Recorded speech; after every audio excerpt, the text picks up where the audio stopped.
Hello students, this side your chemistry teacher Isha Dhiman. अगर आपको मेरी वीडियोस अच्छी लगती हैं तो please like and subscribe my channel, जिससे मैं आगे और भी वीडियोस आपके लिए डालती रहूं। Thank you. Subscribe my channel Isha Dhiman. Previous video में मैंने आपको होमोलोगस सीरीज सिखाई थी। ठीक है, होमोलोगस सीरीज में मैंने आपको कुछ एग्जांपल्स लिखवाए थे alkenes, carboxylic acids and alcohol के। लेकिन मैंने कल प्रीवियस वीडियो में आपको ये भी बोला था कि जो मैं एग्जांपल्स लिखवा रही हूँ उनके नाम कैसे रखे जा रहे हैं। जैसे हमने एक एग्जांपल पढ़ा था CH4, इसका नाम क्या CH4। तो मैंने कहा था कि जिनमें सिंगल बॉन्ड रहता है उनमें एन लगता है, जिनमें डबल बॉन्ड होता है उसमें ईन लगता है, और जिसमें ट्रिपल बॉन्ड होता है उसमें आइन लगता है।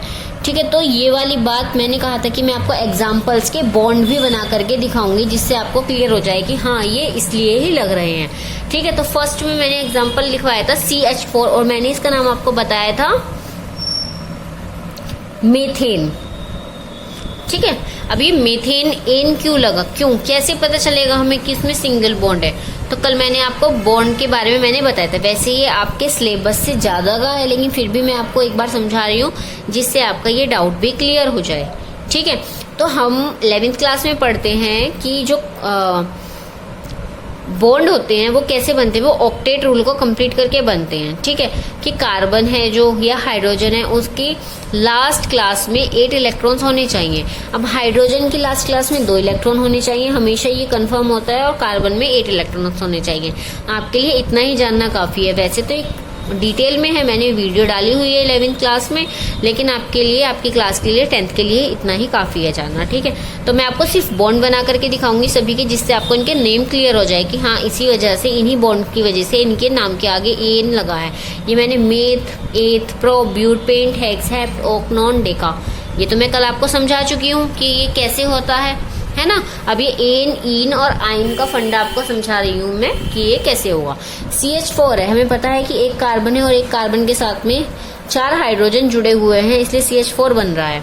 ठीक है, तो ये बॉन्ड बनाने के लिए मैं आपको ये थोड़ा सा समझा रही हूँ। जो कार्बन होता है, कार्बन की लास्ट क्लास में 4 इलेक्ट्रॉन्स होते हैं और हाइड्रोजन के पास भी 1-1 इलेक्ट्रॉन्स होता है। तो इसमें क्या होते हैं, ये एक दूसरे के साथ ना कोवेलेंट बॉन्ड बनाते हैं और एक दूसरे के साथ इलेक्ट्रॉन्स की शेयरिंग कर लेते हैं। ठीक है, तो देखो हाइड्रोजन ने कार्बन ने चारों हाइड्रोजन से 1-1 इलेक्ट्रॉन लिया है ना। तो 1-1 इलेक्ट्रॉन जब इसने लिया चारों से, तो ये क्या करता है, ये सबको 1-1 इलेक्ट्रॉन अपना भी देता है। ठीक है, तो 1-1 इलेक्ट्रॉन की वजह से ये सिंगल बॉन्ड बना, ये भी बॉन्ड, ये सिंगल बॉन्ड, ये बॉन्ड। तो क्या होता है कि 2 इलेक्ट्रॉन्स मिल करके क्या बनाते हैं, सिंगल बॉन्ड बनाते हैं। अब देखिए कार्बन के साथ में जब 2 इलेक्ट्रॉन की शेयरिंग हुई, single bond, single bond, single bond and single bond. तो कल मैंने आपको बताया था कि जब सिंगल बॉन्ड लगता है इसलिए एन लगता है, इसलिए मेथ। एक कार्बन है इसलिए क्या हुआ, मेथ, और सिंगल बॉन्ड बन रहे हैं इसलिए क्या हुआ, एन, तो मेथ एन। ठीक है, अब मैं आपको ये सारे स्ट्रक्चर्स नहीं बना के दिखाऊंगी क्योंकि आपके सिलेबस में नहीं है, लेकिन मैं आपको बॉन्ड लगा के बता रही हूँ कि बॉन्ड कैसे लगते हैं, कैसे होंगे। ठीक है, चलिए देखते हैं। अब नेक्स्ट एग्जाम्पल मैंने आपको लिखवाया था C2H6। अब C2 से ही पता चल रहा है कि कार्बन 2 है, तो मेथ क्या हो जाएगा, एथ, ये एथ हो जाएगा। अब देखिए कार्बन क्या है, 2 कार्बन है। अब इन दोनों कार्बन के साथ में हमें क्या 6 हाइड्रोजन को जोड़ना है। अब देखिए ठीक है, 6 हाइड्रोजन जितने भी हैं ये सिंगल बॉन्ड से जुड़ा हुआ था, इसलिए इसका नाम क्या था, एथेन। ठीक है, चलिए आगे देखते हैं। फिर मैंने आपको एक लिखवाया था C4H8। अब देखिए C4 है, 4 कार्बन है, तो मेथ, एथ, प्रोप, ब्यूट, है ना, क्या हो जाएगा, ब्यूट।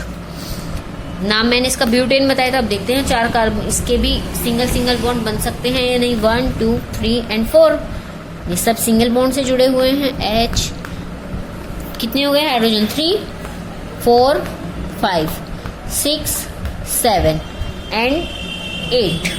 ठीक है, तो देखो इसमें भी क्या है, 4 कार्बन के साथ में सारे हाइड्रोजन सिंगल बॉन्ड से जुड़े हुए हैं, इसलिए क्या हो गया था, ब्यूटेन, है ना। एक एग्जाम्पल मैंने आपको लिखवाया था C4H10, क्या लिखा था, C4H10। अब क्या था, वही तो कि कार्बन कितने थे,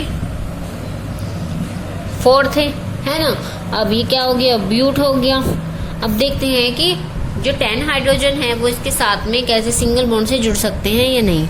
H H H H H H कितने हो गए 1 2 3 4 5 1 2 3 4 5 6 7 8 9 एंड 10।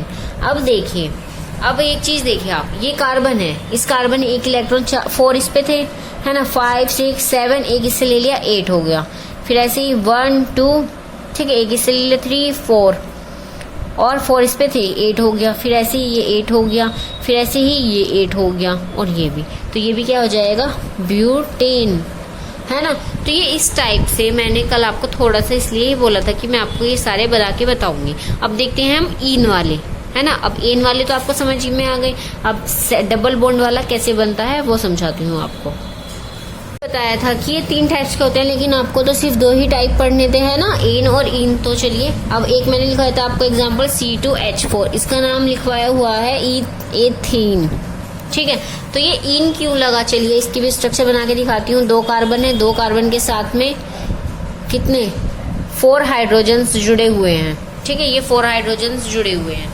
अब जैसे मैंने बताया था, ये वाली मैं फर्स्ट स्ट्रक्चर आपको ऐसी बना के बता रही हूँ। कितने होते हैं 4 होते हैं, 4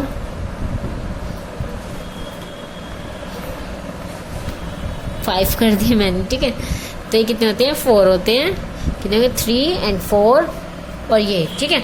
अब देखिए कार्बन को अपने कंप्लीट करने के लिए 4 5 6 और क्या हो गया 1 2 3 4 5 और ये क्या करेगा इससे 4 5 6 7 8, ठीक है, 8 कंप्लीट हो गए इसके।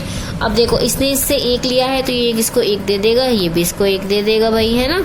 अब ये 2 इलेक्ट्रॉन्स के पास बचे, जब इसने इससे 1 लिया है तो ये भी सबसे 1 लेकर के 2 इससे ले लेगा, ये हो गया ये और ये। अब देखिए H एक इलेक्ट्रॉन की शेयरिंग है, सिंगल बॉन्ड, फिर ऊपर भी एक इलेक्ट्रॉन की शेयरिंग है, सिंगल बॉन्ड। अब देखिए यहाँ पे 2 इलेक्ट्रॉन की शेयरिंग है तो 2 बॉन्ड हो गए, नहीं हो गए 2 बॉन्ड। फिर ये, ठीक है, फिर ये क्या है, फिर 1 इलेक्ट्रॉन्स की शेयरिंग है, फिर 1। अब देखिए इसमें 2 बॉन्ड लग रहा है, इसलिए इसमें क्या लगा है इन। आया समझ में क्यों लगा है। चलिए एक एग्जांपल से और समझाती हूँ। ऐसे ही दूसरा एग्जांपल है C3H6, 1 2 3, ठीक है, 1 2 3 4 5 और कितने हो गए 6, ठीक है। ऐसे हमने इनको जोड़ लिया है, इसको भी यहाँ पे लिख देती हूँ, चलिए, ठीक है। तो ये देखिए अब ये वाला क्या करेगा, कितने 4 इस पे हैं, 5 6 7, एक इससे ले लेगा 8, तो ये तो सिंगल सिंगल बॉन्ड हो गए, एक इससे ले लिया, है ना। अब ये देखिए क्या करेगा 4 5 6 7 8, फिर से सिंगल सिंगल बॉन्ड हो गए। अब लेकिन ये क्या करेगा, अब इस पे तो कितने थे 4, एक इससे ले लिया 5, है ना, लेकिन इसके तो कंप्लीट नहीं हुए, तो यहाँ पे क्या लग जाता है डबल बॉन्ड, ठीक है, और यहाँ पे भी क्या लग जाता है डबल बॉन्ड, इसलिए क्या हो जाता है मेटेट प्रोपीन। आई होप आपको ये समझ में आया हो कि मैंने वो जो आपको ये सीरीज लिखवाई थी होमोलोगस सीरीज, उसमें मैंने इनके नाम कैसे लिखवाए थे। आज की वीडियो में मुझे सिर्फ यही समझाना था, नेक्स्ट वीडियो में हम कार्बन के अदर कंपाउंड्स को पढ़ेंगे।